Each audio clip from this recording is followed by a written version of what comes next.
말씀 보도록 하겠습니다. 오늘 말씀은 마태복음 18장 15절에서 20절 말씀까지 우리 하나님이 주신 말씀인데 한 절씩 교독할 때 제가 먼저 읽습니다.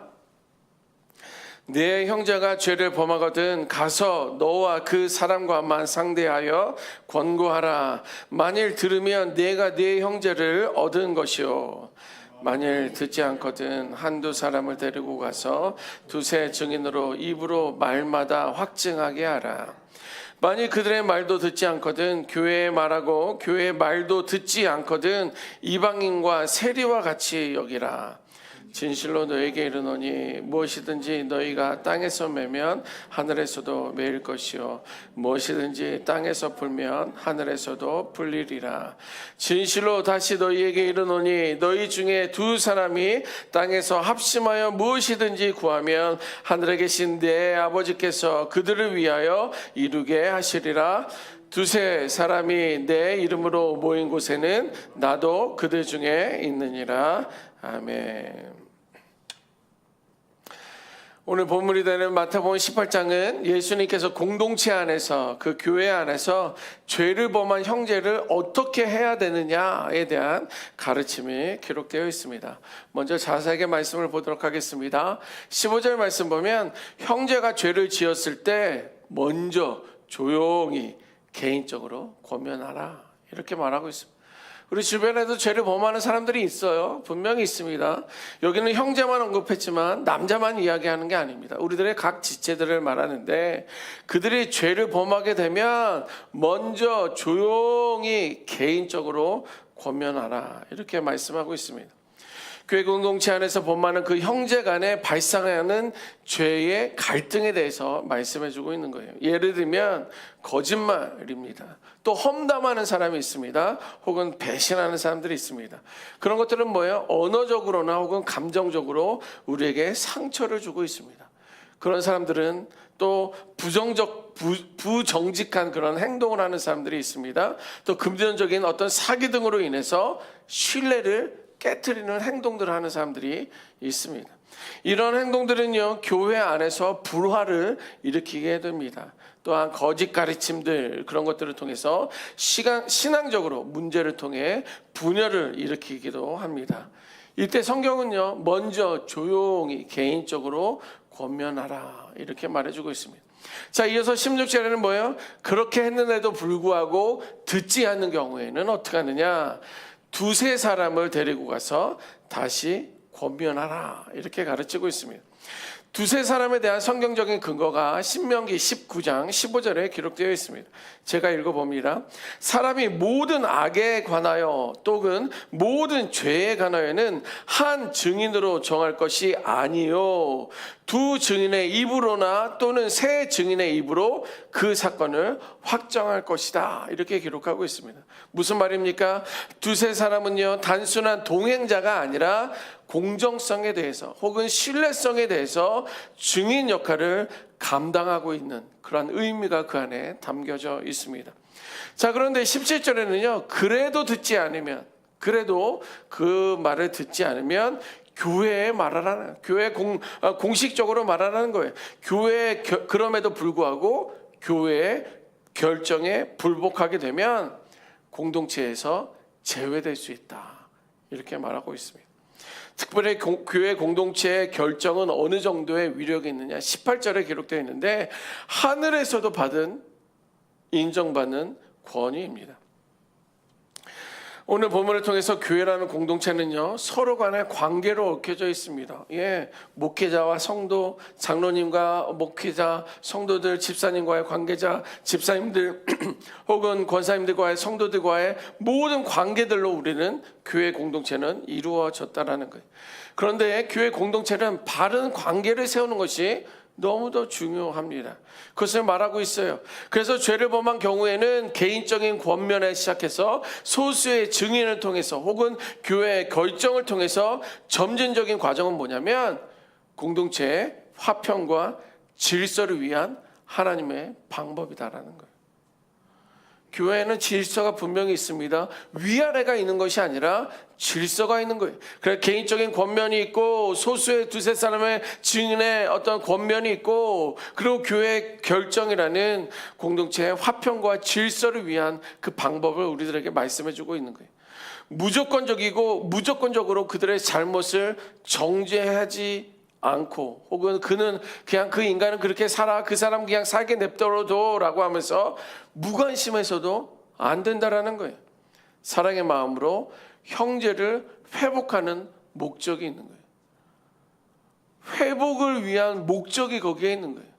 회복을 위한 목적. 에스겔서 33장 11절 말씀 보니까 하나님의 마음은요, 심판보다도 회복에 초점이 맞춰되어 있는 것을 우리가 볼 수가 있습니다. 제가 읽어봅니다. 너는 그들에게 말하라. 주 여호와의 말씀이니라. 나의 삶을 두고 맹세하노니 나는 악인이 죽는 것을 기뻐하지 아니하고 악인이 그의 길에서 돌이켜 떠나 사는 것을 기뻐하노라. 이스라엘 족속아, 돌이키라. 너희 악한 길에서 떠나라. 어찌 죽고자 하느냐. 이렇게 성경은 기록하고 있어요. 하나님은요, 우리들로 하여금 심판해서 저주 가운데, 사망 가운데 있기를 그냥 두는 것이 아니라 그러한 위치에 있었던 사람들을 돌이켜 회복하기 위한 것이 하나님의 마음이다라는 거예요. 하나님의 생각이라는 거예요. 하나님의 뜻이라는 거예요. 이렇게 하나님의 죄를 범한 자가 벌을 받는 것보다도 회개하고 돌이켜 다시 하나님과의 관계를 회복하기를 원하신다는 것입니다. 오늘 본문의 말씀도 동일합니다. 예수님은요, 이러한 갈등 해결의 과정을 통해 형제를 정죄하고 내치기 위한 목적이 아니라는 거예요. 오히려 그들로 하여금 돌이켜서 하나님의 공동체 안에 들어와 다시 세우기 위한 것이 예수님의 가르침의 핵심이라는 거예요. 나 역시도 하나님의 은혜로 용서받았음을 기억하고 겸손함으로 권면하는 그 시작이 우리 안에 있어야 됩니다. 이어서 19절 20절 말씀에는요, 두세 사람이 합심하여 기도하면 하나님께서 응답하신다, 이렇게 기록하고 있습니다. 회복된 공동체가 연합하여 하나님의 뜻을 구할 때 주님이 함께 하신다라고 성경은 말해주고 있어요. 자, 그런데 이 말씀은요, 어떻게 보면 갑자기 등장한 본문입니다. 지금까지는 형제가 이렇게 해서 저렇게 해서 두세 사람이 교회가 권면해라 이렇게 이야기하다가 갑자기 등장하면서 뭐예요? 합심하여 기도하면 하나님께서 응답하신다라는 전혀 다른 이야기를 하는 것처럼 보이고 있습니다. 그런데 좀 전까지만 해도 그런 일이 있었지만 합심의 기도의 능력과 주님의 임재에 대해서 설명하고 있습니다. 갑자기 그렇게 이야기하고 있어요. 저는요, 여기 오기 전에 호산나교에서 중보기도팀을 또 섬기면서 이끌어왔습니다. 저는 그때 예수의 이름을 되게 강조했습니다. 여러분들 기억하실지 모르겠지만 제가 설교할 때 오문일답을 했었습니다. 5가지 질문에 대답은 예수 그리스도. 그러니까 예수님을 되게 많이 강조를 했습니다. 그런데 그 당시에도 예수의 이름으로 기도할 때, 예수 보혈의 피를 의지하며 기도할 때, 또 예수 이름으로 여러분들 그때 기도문 나눠드린 것처럼 우리가 대적하며 선포할 때 악한 영들은 떠나간다, 거기 안에 기도의 능력이 있다는 것을 저는 되게 많이 강조했습니다. 그리고 저는 이런 운동도 했어요. 세바중천이라고 들어봤습니까? 세바천은 들어봤는데 세바중천은 뭐냐? 세바시는 들어봤는데 세바시의 이름을 바꿔서 제가 세바중천이라는 이름을 만들었습니다. 세상을 바꿀 중보기도 헌신자 1000명을 붙여달라는 그런 운동이었습니다. 한 400여 명, 500여 명까지 이렇게 하다가 저는 이렇게 오게 됐는데, 그런데 그러면서 연합해서 중보기도하는 것이 너무도 중요하다. 그래서 우리는 중보기도를 해야 된다, 이런 운동을 했었습니다. 근데 오늘 아침 이렇게 하나님의 말씀을 묵상하면서 준비하면서 회복된 공동체가 연합하여 하나님의 뜻을 구할 때 주님이 함께 하신다라는 그런 말씀을 주셨어요. 여러분, 중보기도 이전에, 중보기도 너무 중요합니다. 예수의 이름으로 기도하는 건 너무도 중요합니다. 그런데 중보기도 이전에 공동체가 먼저 회복되어야 한다는 거예요. 공동체가 회복된다면 공동체의 연합은 그리 어려운 문제가 아니에요. 우리는 연합해야 돼요. 우리는 하나가 되어야 돼요. 이 이야기 아무리 구호를 내놔도 연합하는 거, 하나가 되는 거 쉽지 않습니다. 겉으로는 그런 척 할 수 있지만 쉽지 않은 일이에요. 그러나 먼저 우리가 회복의 은혜를 경험한다면, 용서가 시작된다면, 화해가 시작된다면 연합의 문제는 그냥 사치스러운 말이에요. 뭘 얼마나 더 연합해야 되는 거예요. 우리는 이미 연합하고 화해하고 용서했는데. 그래서 하나님의 뜻을 따르는 사람들이 그렇게 함께 기도할 때 그 기도 가운데 하나님이 함께 하시는 줄 믿습니다. 그래서 앞에 부분에는 한 사람이 조용히 가서 권면하다가, 두세 사람이 권면하다가, 교회가 전체적으로 권면하다가, 교회 그 말에도 순종하지 않으면 끊어라, 잘라라, 이렇게 이야기하면서, 더 중요한 건 합력하여 기도해야 되는데 화해된 그 공동체가 한 목소리로 중보기도할 때 하나님의 뜻이 이루어지고 하나님께서 함께 하신다라고 말씀해주고 있는 거예요. 그러니까 우리는 그 뒤에만 맞춰서 합력하여 기도하면 응답하여 주옵소서만 초점을 했는데, 저 역시도 그리했는데, 앞에 부분은 이 연합해서 기도하는 400명, 500명, 이 1000명의 성도들이 먼저 화해하고 용서하고 화목해야지 그들의 기도를 가운데 하나님께서 응답하심을, 역사하심을 말씀해주고 있습니다. 이렇게 연합된 기도에는요, 하나님의 임재가 있습니다. 그리고 그 공동체의 기도는 강력한 능력이 있음을 믿으시기 바랍니다.